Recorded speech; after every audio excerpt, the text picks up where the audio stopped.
رب العالمين وأشهد أن لا إله إلا الله وحده لا شريك له شهادة ندخرها ذخيرة ليوم الدين وأشهد أن سيدنا محمدا عبده ورسوله أفضل الأنبياء وسيد المرسلين اللهم صل وسلم وبارك وكرم ومجد وعظم على سيدنا وحبيبنا وشفيعنا وقرة أعيننا ومولانا محمد وعلى آله وصحبه أجمعين ولا حول ولا قوة إلا بالله العلي العظيم أما بعد سبحانك لا علم لنا إلا ما علمتنا إنك أنت العليم الحكيم رب اشرح لي صدري ويسر لي أمري واحلل عقدة من لساني يفقه قولي واهد قلبي وسدد به لساني اللهم أرنا الحق حقا وارزقنا اتباعه وأرنا الباطل باطلا وارزقنا اجتنابه واجعلنا من الذين يستمعون القول فيتبعون أحسنه نويت التعلم والتعليم وتذكر والتذكير ونفع والانتفاع والإفادة والاستفادة والحث على التمسك بكتاب الله وسنة رسوله والدعاء إلى الهدى والدلالة على الخير ابتغاء وجه الله ومرضاته وقربه وثوابه سبحانه وتعالى وصلى الله على سيدنا محمد وعلى آله وصحبه وسلم والحمد لله رب العالمين. Assalamualaikum warahmatullahi wabarakatuh. قال الإمام الحبيب القطب عبد الله بن علوي بن محمد الحداد رضي الله تعالى عنه وأرضاه ونفعنا به وبعلومه في الدارين آمين رضي الله عنكم. الرضا بالقضاء ينتفي معه الاعتراض على الله. Orang yang ridha terhadap ketentuannya Allah, puas terhadap takdirnya Allah, akan hilang dari dirinya sifat suka protes kepada Allah. Orang yang selalu lapang dada menerima apapun yang Allah gariskan, yang Allah putuskan sebagai garis nasib kita semuanya, maka otomatis bukti bahwa dia ridha kepada Allah adalah bagaimana dia tidak bertanya-tanya kenapa Allah gariskan takdir tersebut kepada dia. Tentunya dalam hal ini takdir yang buruk menurut anggapan kita. Karena takdir itu ada dua memang. Ada yang baik, ada yang buruk. Nah, kita diperintah untuk beriman terhadap 6 rukun iman. Yang mana rukun terakhir adalah wabil qadari khairihi wa syarrihi minallah. Iman kepada takdir baik maupun buruk itu semuanya adalah dari Allah Subhanahu wa taala. Takdir yang baik dari Allah, takdir yang buruk juga dari Allah. Kalau takdir buruk dari kita, ya nggak mungkin ada kejadian yang buruk buat kita. Siapa yang mau keburukan untuk dirinya sendiri? Kalau takdir baik dari kita, ya semua orang baik. Siapa yang mau nggak baik? Semua orang kepingin baik, nggak ada yang mau jelek. Takdir baik dari Allah, takdir buruk juga dari Allah Subhanahu wa taala. Untuk mendapatkan magam bahwa kita ini adalah orang-orang diridhai oleh Allah. Kalau kita ingin mendapatkan ridhonya Allah, kita harus ridha kepada Allah Subhanahu wa taala. Radhiyallahu anhum wa radu an. Allah ridha kepada mereka sebagaimana mereka ridha kepada Allah Subhanahu wa taala. Untuk kita mencapai derajat semulia itu, maka kita harus betul-betul lapang dada, menerima, legowo terhadap takdir dari Allah Subhanahu wa taala. Kenapa? Pertama, alasan pertama kenapa kita kok harus ridho kepada takdirnya Allah, karena kita tidak memiliki apapun. Semua yang kita punya adalah dari Allah Subhanahu wa taala. Sehatnya kita dari Allah. Sementara waktu sehatnya kita dicabut oleh Allah, yaitu miliknya Allah kok memang. Orang punya umur juga dari Allah. Sekali waktu dihentikan umurnya oleh Allah, dihentikan nafasnya oleh Allah, detak jantungnya oleh Allah. Kita kalau tidur, apa berhenti detak jantung kita? Kita kalau tidur, apa berhenti aliran darah kita? Degup jantung kita dari siapa ya? Darah mengalir dari siapa? Kita tidur kok. Nyawa udah lepas dari badan kok. Siapa yang ngatur itu semuanya? Allah Subhanahu wa taala. Kita punya umur. Kapan dihentikan umurnya kita oleh Allah? Itu haknya Allah. Kita punya harta, titipan dari Allah, bukan milik kita. Kita punya hak, kita hanya punya hak pakai, hak pinjam. Hak milik Allah. Kapan kita punya harta hilang? Mudah-mudahan panjang umur, sehat walafiat, selamat dari musibah. Itu hanya Allah. Hartanya kita, miliknya Allah. Orang tua kita, miliknya Allah. Suami istri kita, miliknya Allah. Anak kita, miliknya Allah. Sebutkan sesuatu yang kita punya yang bukan dari Allah. Itu aja deh. Sebutkan sesuatu yang milik kita, bukan milik Allah. Nggak ketemu. Satu pun miliknya kita nggak ketemu. Sebutkan satu hal yang itu miliknya kita. Milik Allah tapi juga milik kita. Sebutkan. Apalagi sebutkan sesuatu yang menjadi miliknya kita yang bukan miliknya Allah, yang bukan dari Allah. Tambah nggak ketemu. Semua apa yang kita merasa miliki itu sejatinya miliknya Allah Subhanahu wa ta'ala. Ibarat saya punya kambing. Iya. Kambing saya gemukkan 3 bulan saya rawat. Setelah itu saya sembelih. Setelah disembelih, cincang-cincang dagingnya. Setelah itu ditusuk untuk jadi sate. Kemudian dibakar, terus dimakan. Dolim saya sama kambing. Kejam nih sama kambingnya. Dolim, tega. Enggak. Kenapa? Lawan kambing saya yang beli, saya yang ngerawat, saya ngasih makan. Tapi umurnya kambing dari kita, rezekinya kambing dari kita, pasangannya kambing, keturunannya kambing dari kita. Bukan. Itu loh kita nggak dolim. Lah gimana dengan Allah terhadap kita? Yang semua apa yang kita merasa miliki itu dari Allah Subhanahu wa ta'ala. Kambing nggak sepenuhnya miliknya kita. Itu nggak dolim kok, apalagi Allah terhadap kita. Ini kita harus tahu diri siapa kita dan siapa Allah Subhanahu wa ta'ala. Kita harus tahu diri siapa kita dan siapa Allah Subhanahu wa ta'ala. Ini alasan pertama. Alasan kedua, kenapa kok kita harus ridho kepada takdirnya Allah? Karena yang kita pandang adalah hikmah, bukan takdirnya. Karena yang kita pandang adalah hikmah. Ada nggak hikmah yang buruk? Nggak ada. Takdir baik, hikmahnya baik. Takdir buruk, hikmahnya baik. Lah kalau sudah baik, kenapa kita nggak ridho? Kenapa kita nggak puas? Kenapa kita nggak lapang dada? Musibah apapun, satu di antara dua, ngampuni dosa atau ngangkat derajat. Mosok diangkat derajatnya nggak ridho, diampuni dosanya nggak terima. Karena itu orang-orang soleh bukan mandang takdirnya, tapi mandang hikmah di balik itu. Sehingga mereka jangankan sabar, syukur pun mampu. Kalau kita jangankan syukur, sabar pun mampu. Orang soleh jangankan sabar, syukur mampu mereka. Kenapa? Hikmahnya baik. Hikmahnya baik. Kalau kita jangankan syukur, sabar nggak mampu kita ini. Nah, takdir ada dua. Ya. Kadang-kadang orang kalau dikasih musibah, apa dosaku ya Allah? Ini orang seperti nantang Allah, ya Allah setiap aku berdosa, kasih musibah. Kita ini banyak berbuat salah, setiap hari pasti kita maksiat. Mudah-mudahan diampuni oleh Allah. Setiap hari kita maksiat, setiap hari kita berbuat dosa, setiap hari kita salah. Apa setiap hari kita sakit? Apa setiap hari kita dikasih bala, ujian, musibah oleh Allah Subhanahu wa ta'ala? Kok ada orang, apa dosaku ya Allah? Nggak tahu diri ini orang. Mau dijawab dengan musibah oleh Allah, biar kamu tahu. Sekali berbuat dosa langsung musibah. Misal tengah jalan ngelirik perempuan, atau yang perempuan ngelirik laki, langsung geblak. Mau? Apa dosaku ya Allah? Nggak mungkin dia tanya seperti itu. Kenapa? Dia nggak mungkin lupa terhadap kemaksiatan yang baru dia lakukan. Ngerasani orang, langsung protol gigi satu misalnya, ceplok. 10 orang 10 gigi. Apa dosaku ya Allah? Nggak mungkin dia tanya seperti itu. Kenapa? Langsung nyambung dia, langsung connect. Waduh, gara-gara ngerasani uang aku.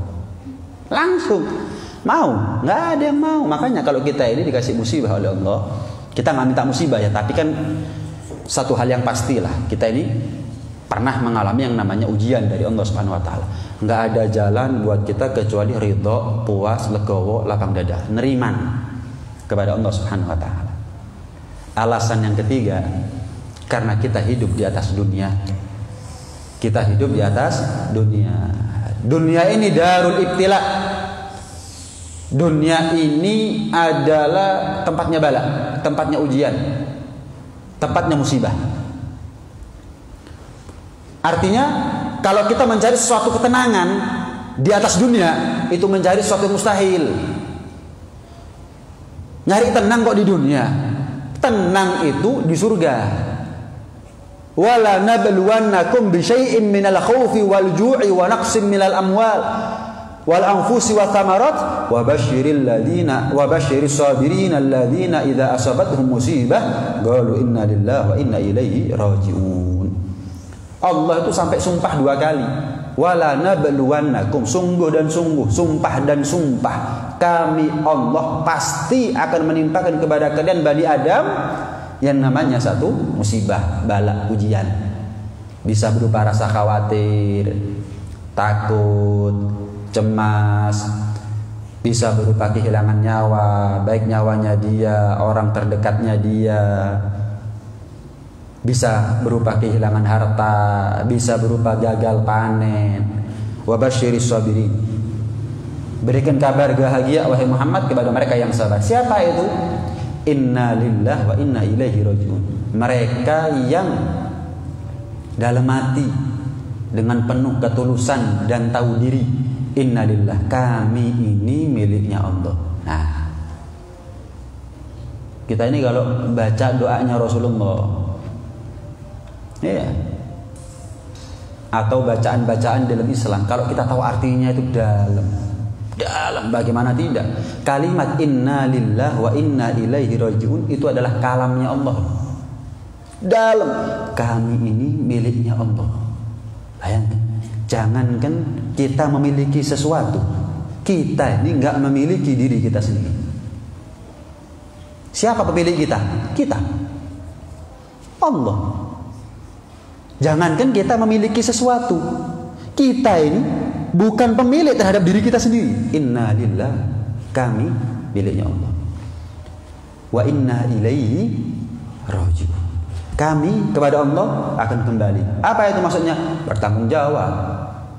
Mosok balik dok gak ditakoni, balik menghadap kepada Allah gak diinterogasi, tanya sama Allah Subhanahu wa taala, ditanya. Sehingga kalau kita betul-betul menghayati inna lillah wa inna ilaihi raji'un, kita tahu diri. Yang kedua, kita takut kepada Allah Subhanahu wa taala. Permasalahannya kita ini mengucapkan inna lillah tapi nggak ngerti artinya, atau blank, nggak fokus, nggak konsen terhadap maksud itu. Orang yang sabar adalah orang yang mengucapkan dengan hati inna lillah wa inna ilaihi raji'un. Orang sekarang jangankan pakai hati, nulisnya salah kadang-kadang. Inna lillah wa inna ilaihi raji'un. Inna lillah wa inna ilaihi raji'un. Keliru. Inna lillah wa inna ilaihi raji'un. Innanya panjang, inna lillahi wa inna ilaihi raji'un. Kadang-kadang dapat berita ulama meninggal misalkan, kemudian tulisannya innanya pendek, inna lillah wa inna lillahi raji'un, double malahan salahnya. Itu ayat Al-Quran gak boleh diganti-ganti. Itu ayat Al-Quran gak boleh diganti-ganti. Nah, dari sini kita paham, berarti kita gak punya alasan sedikit pun ya untuk gak ridho sama Allah Subhanahu wa ta'ala. Gak ada. Allah itu ngatur kita sesuai dengan pengetahuannya Allah Subhanahu wa ta'ala. Contoh, kita berdoa, berharap, memohon kepada Allah Subhanahu wa taala. Pasti dalam hati kita berharap yang terbaik. Kan begitu? Saya mau tahu, siapa yang paling baik memilih untuk nasibnya kita? Kita atau Allah? Allah. Kenapa? Allah tahu apa yang tidak kita tahu masalahnya. Innahu ya'lamu sirra wa ma yakhfa. Dalam ayat yang lain, ya'lamu sirra wa akhfa. Allah itu maha mengetahui rahasia dan apa yang lebih rahasia daripada sekedar rahasia. Kalau rahasia itu Allah tahu, kita juga tahu. Contoh, jenengan mikir ya sekarang, nggak ada orang lain tahu, tapi Allah tahu. Itu rahasia. Wa ma yakhfa, dan bahkan apa yang lebih samar daripada rahasia. Apa itu contohnya? Apa yang akan terbersit dalam benaknya kita? Kita pun nggak tahu. Sejam lagi kita mikir apa, kita nggak tahu. Sejam lagi kita berpikir apa, kita nggak tahu. Tapi Allah tahu. Kita keluar dari sini ini hari Ahad keberapa dari umurnya kita? Jangan-jangan Ahad terakhir. Kita nggak tahu. Allah tahu. Allah tahu. Besok kita berangkat kerja, misalkan ke kantor, kita nggak tahu itu pulang itu nyampe nggak pulang.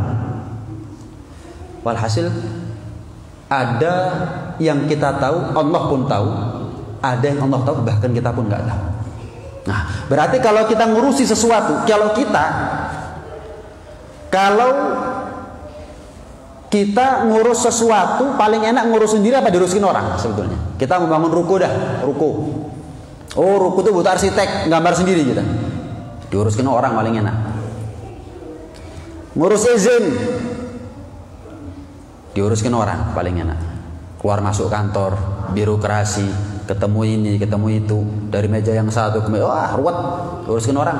Bangun, nukang sendiri kita. Enggak, panggilkan tukangnya. Bayar.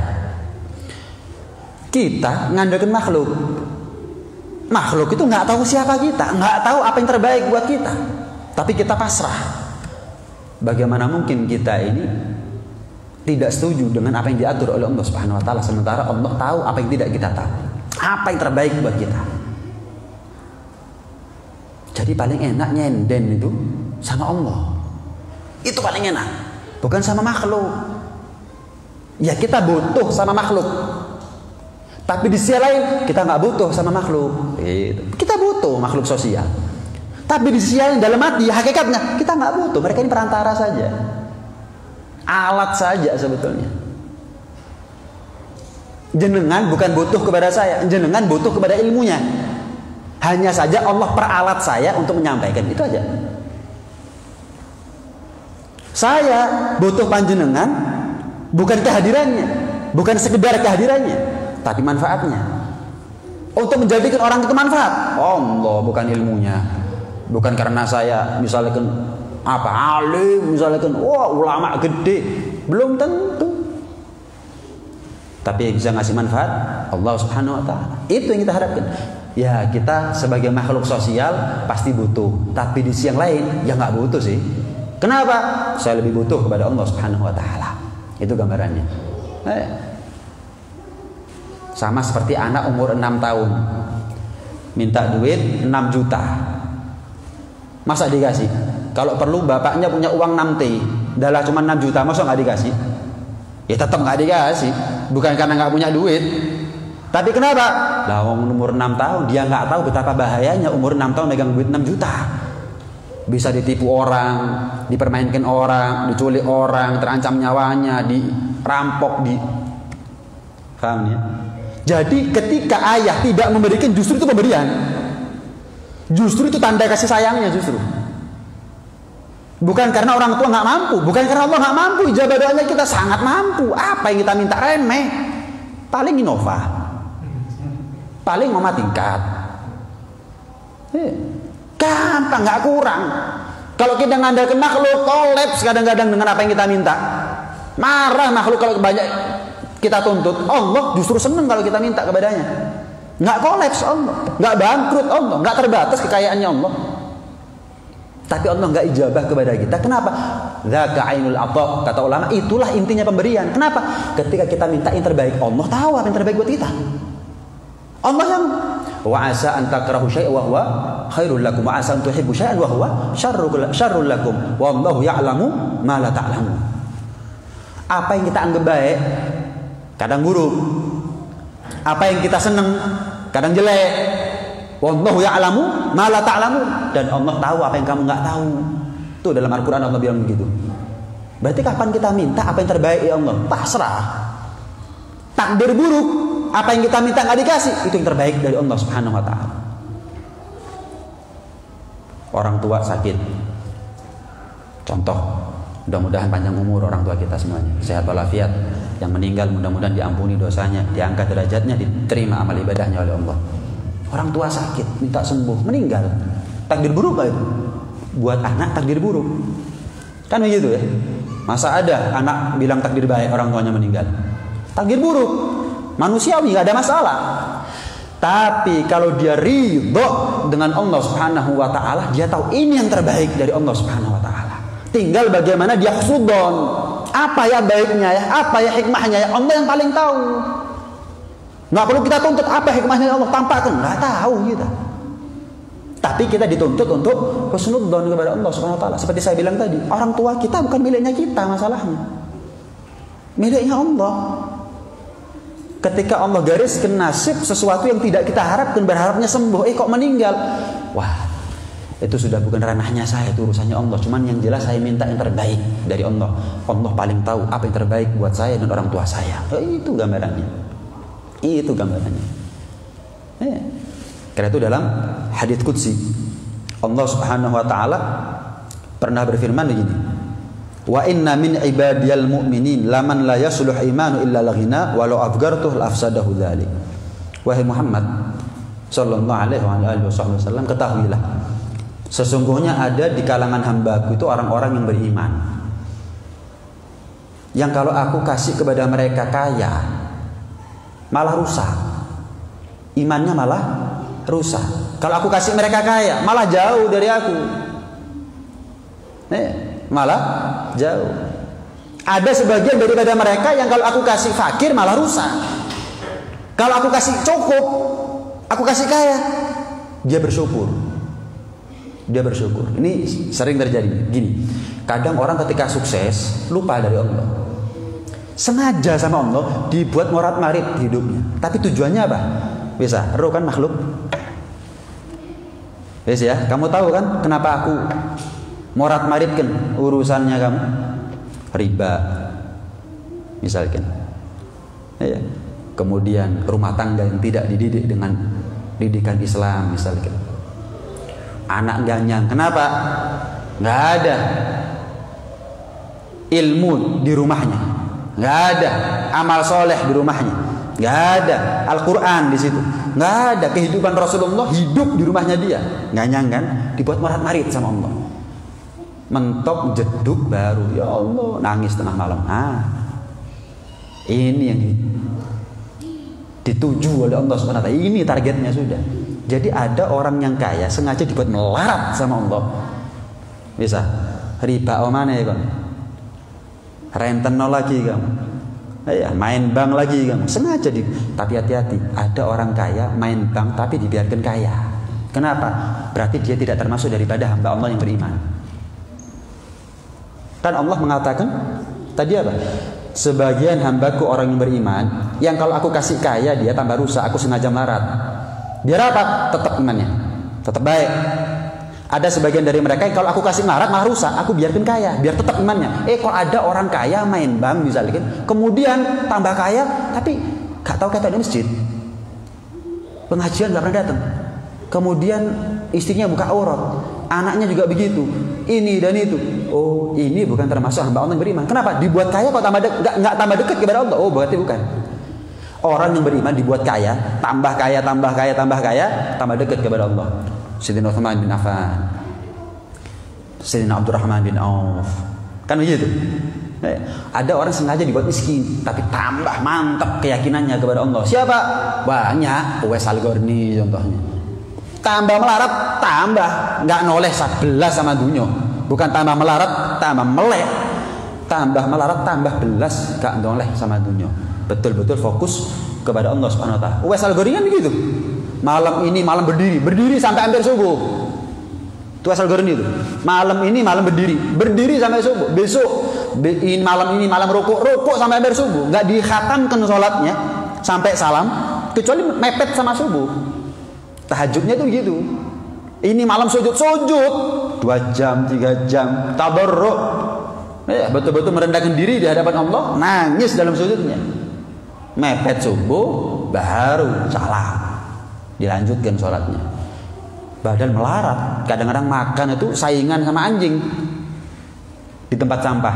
Ini jatahmu, ini jatahku ya. Wis rebutan. Pasal turun itu. Belum tentu aku lebih baik daripada kamu. Penentuannya apakah aku lebih baik dari kamu ataukah kamu lebih baik dari aku nanti di akhirat. Nanti di akhirat. Kalau aku masuk neraka, kamu lebih baik dari aku. Kenapa? Aku diazab, kamu jadi debu. Tapi kalau aku masuk surga, kamu jadi debu, aku berada dalam kenikmatan yang abadi. Aku lebih baik daripada kamu. Wis rebutan. Nih makannya kamu, ini makanku. Ini rotinya kamu, dagingnya kamu, ini rotiku, dagingku. Tapi nggak makan daging busuk ya, najis.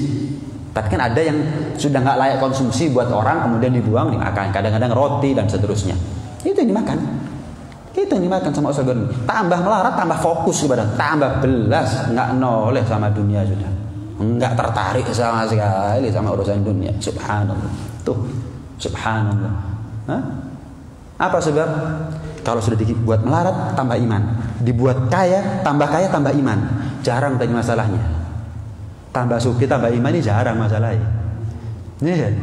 Yang ada tambah melarat, dari kaya dibuat melarat, kemudian dia ingat kepada Allah Subhanahu Wa Taala. Karena umumnya orang sekarang ini lupa syukur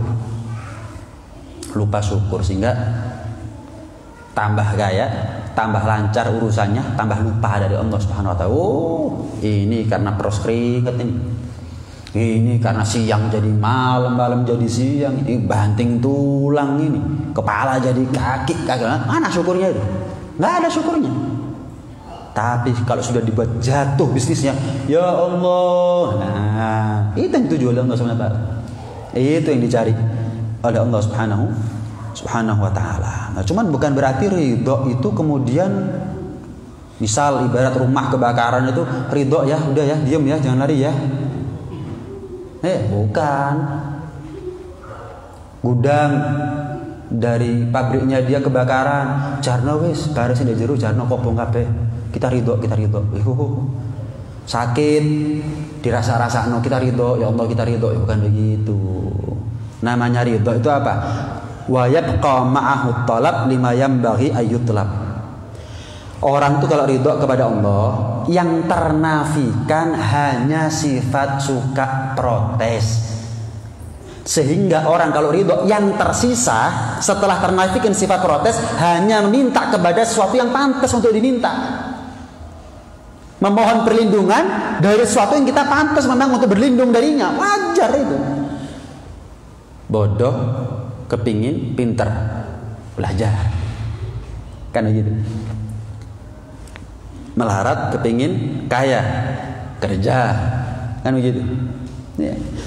Sakit kepingin sembuh, ya ke dokter, minum obat, beli resepnya, jangan lupa bayar. Nah itu, iya, insya Allah kalau nggak bayar tambah loro. Itu resepnya, bukan berarti saya ridho. Oh rumahnya kebakaran, ayo kita rasakan bareng-bareng yuk, ayo masuk. Ya bukan begitu, ayo lari dari sesuatu yang memang kita pantas, manusiawi lari darinya. Minta selamat pantas, manusia minta selamat itu wajar, walaupun dia tahu umur itu miliknya Allah. Walaupun dia minta selamat, kalau Allah nggak berkehendak selamat, ya nggak selamat, ya tetap wajar manusiawi kalau orang itu minta selamat intinya, karena dia nggak tahu. Lah kalau orang itu tahu ini kebakaran pasti buat dia mati, dia tahu ya dia nggak mungkin minta selamat, percuma. Dia tahu, karena nggak tahu dia minta selamat. Orang itu berdoa karena dua hal. Kita berdoa dua hal. Kenapa? Takut dan berharap. Dua-duanya. Orang kalau cuma takut nggak berharap nggak mungkin doa. Orang berharap tapi nggak punya rasa takut kepada Allah, nggak mungkin berdoa dia. Kita ini doa karena dua hal modalnya kita, takut dan berharap. Salat, Rabbana taqabbal minna innaka antas samiul alim wa tub alaina innaka antat tawwabur rahim. Ya Allah, terimalah salatku, ibadahku, rukukku, sujudku, bacaanku. Ya Allah, terimalah. Berarti dia berharap. Ya Allah, terimalah. Berarti dia masih ada khawatir, rasa takut, jangan-jangan enggak diterima sama Allah. Loh, berarti kan berharap dan juga takut. Ya, berharap dan juga takut. Naam. Kemudian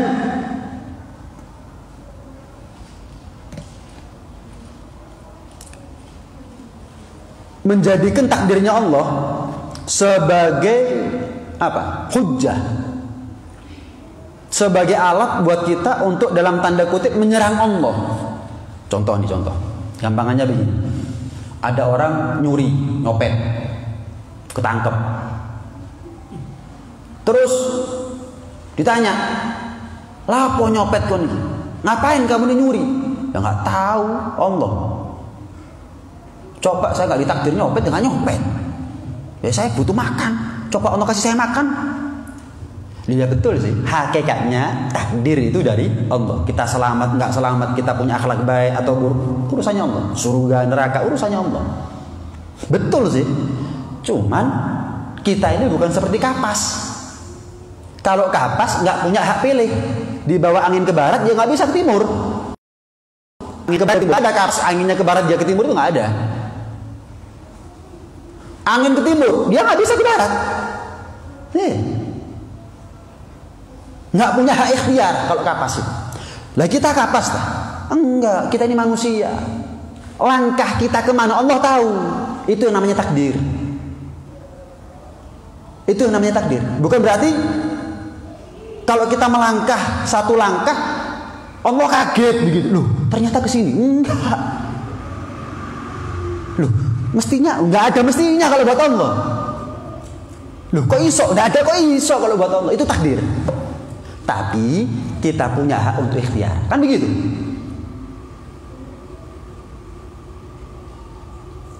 Kita sekarang hadir pengajian. Kita bisa nggak hadir pengajian? Bisa. Apalagi nggak sengaja pas telat tadi. Bisa.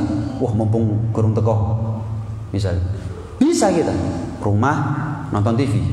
Nunggu 5 menit, 10 menit. Datang pengajian akhirnya. Misalnya. Loh, kita berada di dua keadaan. Siapa yang milih? Ke kanan atau ke kiri? Pulang atau tetap lanjut? Kita. Tapi Allah yang menentukan. Bukan kita yang ketok palu. Tetap Allah yang punya ketok palu.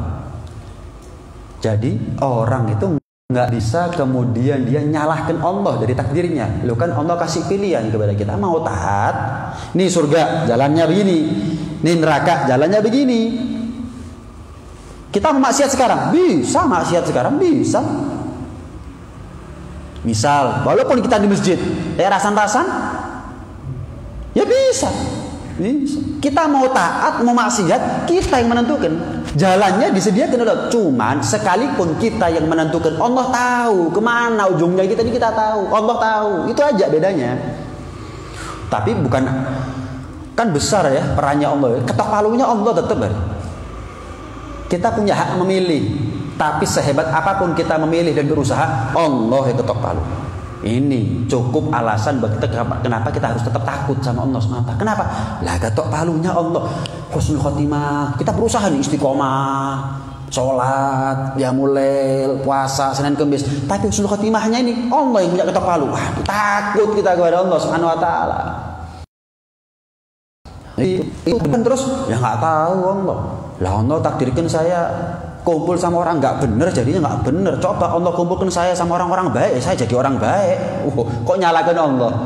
Iya. Kok nyalakan Allah? Ya nggak bisa dong. Seharusnya orang itu kapan dikasih ujian, musibah, introspeksi, koreksi, bukan nyalahkan Allah. Kenapa takdirnya Allah kok begini? Bukan begitu seharusnya. Nah, termasuk takdir yang kita anggap buruk ya.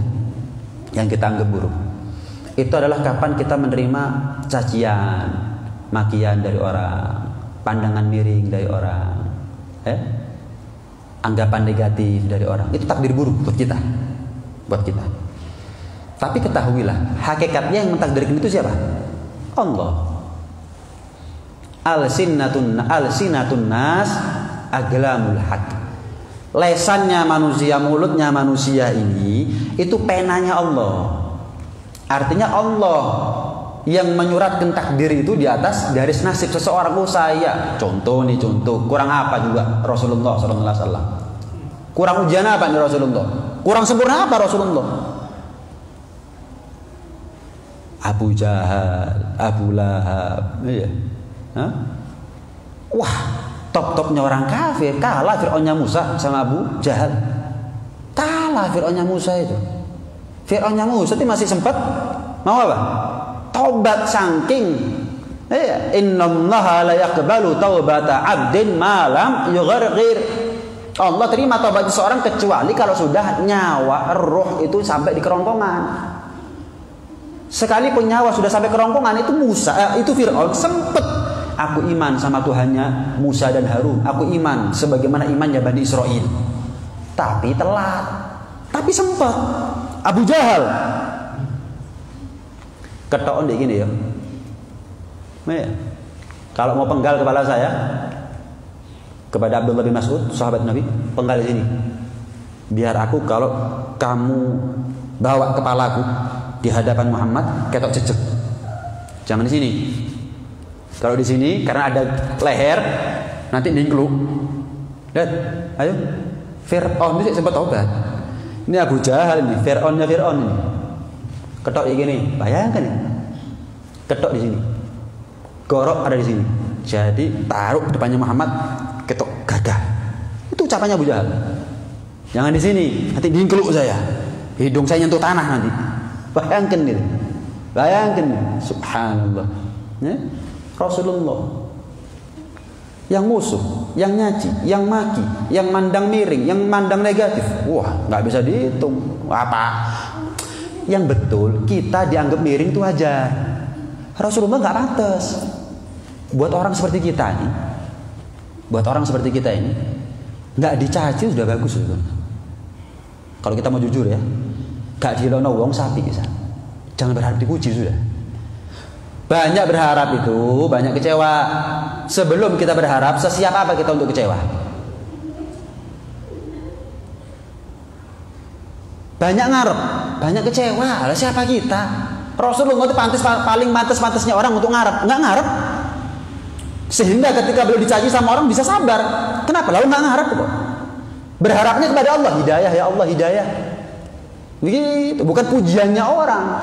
Bukan meleknya orang sama kebaikannya dia. Butanya orang terhadap keburukannya dia. Enggak. Buat orang seperti kita nggak dicaci, apik wisan.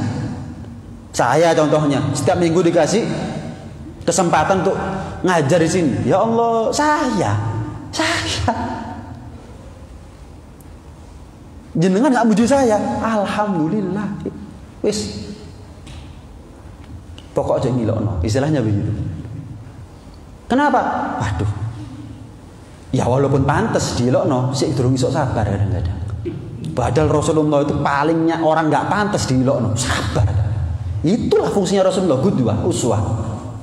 Hebat ya Rasulullah ya. Nggak ada celah aibnya. Dilokno nggak pantas, sabar. Aku kok ngene ya. Nah, gitu ya.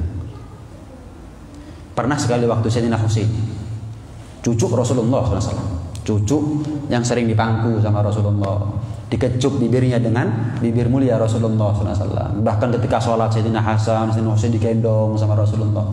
Singkat cerita, Sayyidina Husain ketika dewasa keluar dari masjid, dilokno wong entek licin, habis sudah, dicaci maki habis-habisan sama orang. Apa jawaban beliau? Oh, dalam jawaban beliau. Wahai fulan, kalau cacian kamu itu adalah benar, terima kasih, saya anggap nasihat. Mudah-mudahan Allah balas kebaikan kamu. Kalau cacian kamu itu benar, bukan fitnah, terima kasih, aku anggap itu adalah nasihat. Mudah-mudahan Allah balas kebaikannya kamu. Tapi jika cacian kamu ini adalah fitnah, nggak ada yang lebih pantas untuk membalas kamu kecuali Allah. Kenapa? Aku nggak melok nguripi awakmu. Saya ini nggak bisa ngasih kehidupan, nggak bisa ngasih apa yang kamu minta. Mulutnya kamu yang kamu gunakan untuk memfitnah saya, itu nikmatnya Allah kok. Kamu telah menyalahgunakan nikmatnya Allah, bukan menyalahgunakan pemberian dari saya. Enggak. Jadi yang lebih pantas untuk ngasih sanksi kepada kamu Allah. Tinggal enak ya? Enak ya? Enak. Wes. Ini kira-kira saya takut jenengan ngetes saya mari ngono. Coba ya tes saya aku. Tak tes pisan sampean. Ini yang podo ngajine kok. Ayo manfaatan sapa ngono ae. Nah, ada yang lebih fatal lagi. Sayyidina Husain dikampleng wong. Plak, enggak ada angin, enggak ada hujan, enggak ada sebab dikampleng wong. Bayang. kenal enggak, ketemu pisan, enggak salah, enggak ada apa. Pak. Kampleng loh ini. Ya. Tinggal. Budak-budaknya ini sudah ketem-ketem sudah. Kok nggak dibalas? Apa aku nggak dengar kata Zain Husin? Kok nggak dibalas Tuan? Aku mau tanya. Tangan orang itu bisa sampai ke muka saya. Siapa yang takdirkan? Ya Allah. Sekuat apapun tenaga orang itu untuk menyampaikan tangannya ke muka saya, kalau Allah nggak takdirkan terjadi? Ya enggak. Terus kamu suruh saya untuk balas? Kamu suruh saya untuk menolak takdirnya Allah? Enak nggak? Jujur. Loh, kayak enak gitu. Kampleng wong hari ini. Hah? Nafsunya kita begitu ya. Nafsunya kita itu masalahnya. Lawang sebetulnya kelakuannya kita ini pantas di lono wong gidoni wong di kampung wong pantas sebetulnya. Matanya kita ini kemana saja? Kalau kita sendirian, mulutnya kita ini apa yang kita lakukan? Kita kalau ngerasani wong, kira-kira orang yang kita rasani ngampleng kita wajar nggak? Wajar. Ngamuk. Wajar. Wajar. Kok gak terima? Sayyidina Husin ini. Ya Allah. Di kampleng wong, mosok saya ini nolak takdirnya Allah. Enak gitu. Hah? Memang teori itu enak ya. Teori itu enak ya. Tapi kan kisah nyata. Bukan apa? Kadang-kadang ada seminar sukses. Waduh, seminar sukses di hotel berbintang 5. Waduh, fasilitas A, B, C bayar 750.000. Nyampaikan ceritanya dia. Saya itu bisa sukses A, B, C sampai Z. Metu 10 tahun bisa sukses podo sampai DE. Kan begitu ya? Nggak mungkin. Kenapa? Rezeki nggak bisa di-copy paste. Bukan kalau kita melangkah sebagaimana dia melangkah terus berhasil sebagaimana dia berhasil. Tapi saya mau tanya, kalau kita sabar sebagaimana sabarnya Sayyidina Husin, ridho terhadap takdir buruk yang Allah tentukan kepada dia sebagaimana beliau, wah, ya jelas kita akan sampai ke tempat di mana beliau sampai. Pasti itu sudah. Itu bedanya di ilmu dunia sama ilmu akhirat. Kita menilai dari Rasulullah, ya pasti masuk surga lah. Lah kalau kita nyontoh Rasulullah nggak masuk surga, apa perlunya Rasul jadi uswah? Fattabi'uni, apa perlunya Allah perintahkan kita untuk mengikuti beliau?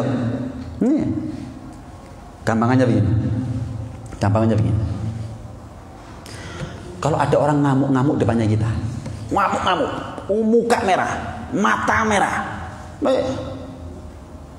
badannya hitam, persis kostumnya Milan.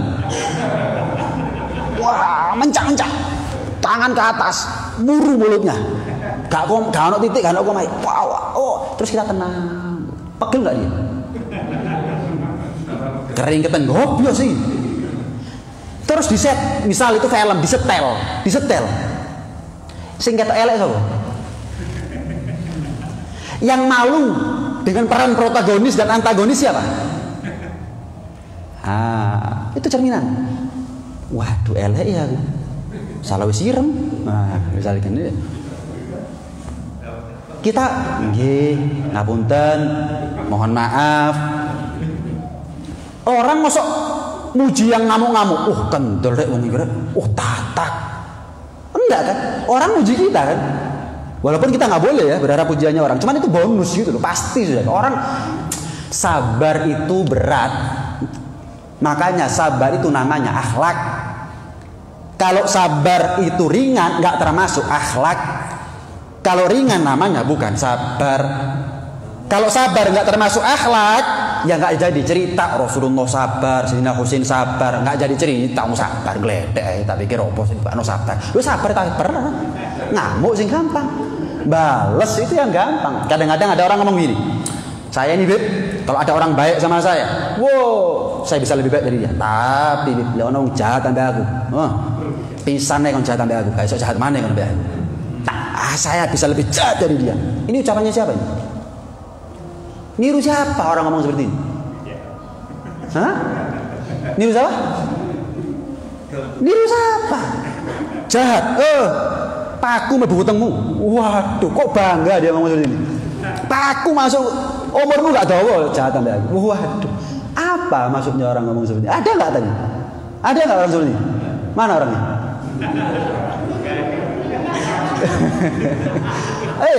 Ada orang yang waduh. Hah? Wah, berat orang ngomong seperti itu. Ngamuk balas itu yang gampang. Ngamuk balas itu gampang. Nabi Musa itu pernah minta, ya Allah, Bani Israil ya pun semerap jenengan. Wow, protes dong. Diatur begini, diatur begini, kenapa? Protes dong. Apa permintaan Nabi Musa? Ya Allah, cegahlah omongan nggak enak Bani Israil ke telinga saya. Berhentikan ya Allah. Apa kata Allah? Loh, laung aku dikatakan punya anak, aku nggak protes, kok ndalah kamu Musa? Aku dituduh punya anak, dituduh kawin, hubungan, nggak protes aku. Ini nggak boleh ya. Ngomong ini di masjid boleh. Kalau ngomong di gini ya, jelas ya. Ini ngomong di masjid dalam rangka apa? Pembinaan akidah. Itu loh. Orang di gereja ngomong Nabi Muhammad tuh begini, ya dari dulu sudah begitu, dikatain begitu Rasulullah. Kita nggak boleh marah. Yang marah itu yang ngopeng, orang Islam yang ngopeng itu. Kurang ajar, lu dewe ngopeng dek gereja, ngopeng di masjid mestinya. Lek perlu bukaan bisa ada ngopeng. Sama non Muslim kalau ngopeng kurang ajar gitu. Loh, lapo ngopeng? Tidak usah ngopeng bis. Paham ya? Aku Musa dituduh selingkuh, dituduh punya anak, gak ngamuk, tak kayak urip, jaluk bojo tak kayak bojo, jaluk anak tak kayak anak, jaluk sugih tak kayak sugih, rekreasi nang Singapura, nang Hong Kong, nang Amerika, tak kayak dah. Kok kamu Musa? Berat ya jadi nabi ya? Hah? Kita ditegur sama orang atasan kita, isinya setengah mati. Ya? Gimana ditegur? Langsung ini gambaran buat kita. Ini gambaran buat itu. Makanya, ya kita harus sama-sama ridho kepada Allah Subhanahu wa taala. Ada satu pepatah. Cuman saya dapat informasi, tapi saya nggak tahu persis. Ini pepatah ucapannya Ki Ahmad Sahal dulunya. Pepatah itu mengatakan begini. Ini saya agak telat sedikit, saya tambahin sedikit. Dikatakan begini. Berani hidup nggak takut mati. Mungkin jangan pernah dengar sebelumnya mungkin. Berani hidup nggak takut mati. Ya, berani hidup nggak takut mati. Takut hidup, takut mati, ya jangan hidup. Takut hidup, mati yo ay. Berani hidup nggak takut mati.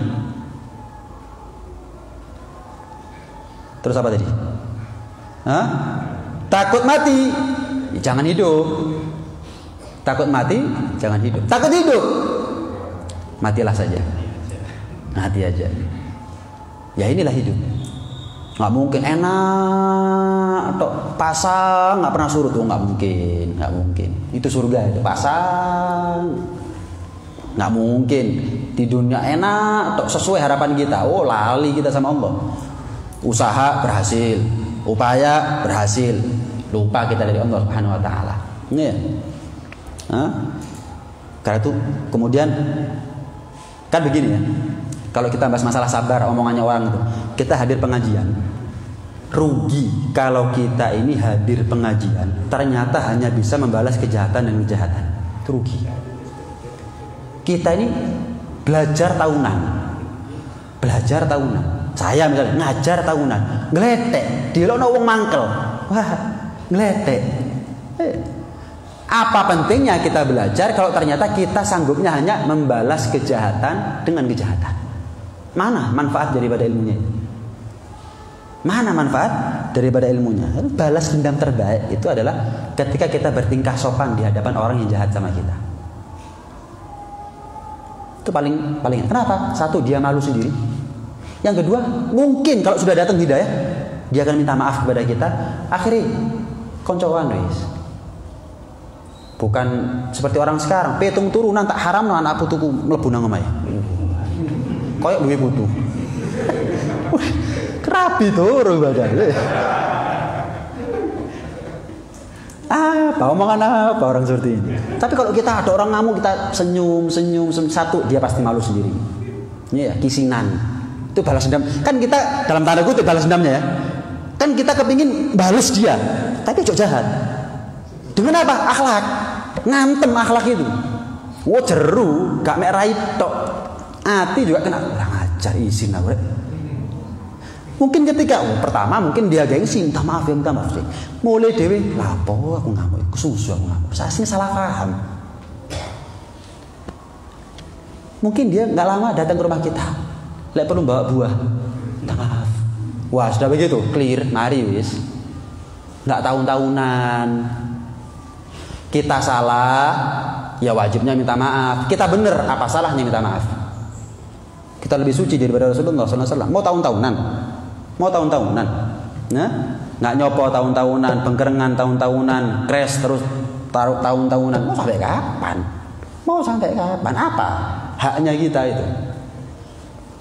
Karena itu paling enak ya tidak merasa benar, tapi merasa salah karena memang kita banyak salah. Itu paling enak. Sehingga ketika ada orang mencaci kita, maki kita, ya mungkin ada benernya, cuman caranya salah gitu aja, marah-marah. Tapi ya jenis wong salah, ya resiko ini diamui, istilahnya begitu. Terus terima. Nah, karena itu mudah-mudahan ya Allah kuatkan hati kita untuk bisa ridho, untuk bisa lapang dada terhadap segala takdirnya Allah Subhanahu wa taala. Mudah-mudahan takdir buruk yang Allah takdirkan kepada kita betul-betul menjadi pengampun dosa, menjadi ngatrol derajatnya kita di sisi Allah Subhanahu wa taala, dan mudah-mudahan Allah panjangkan umur kita, orang tua kita, keluarga kita, semuanya dalam keadaan sehat walafiat, dalam keadaan taat kepada Allah, patuh kepada Rasulullah, dan mudah-mudahan kita diwafatkan oleh Allah meninggal dalam keadaan husnul khatimah. Amin ya rabbal alamin. Rabbana anfa'na bima 'allamtana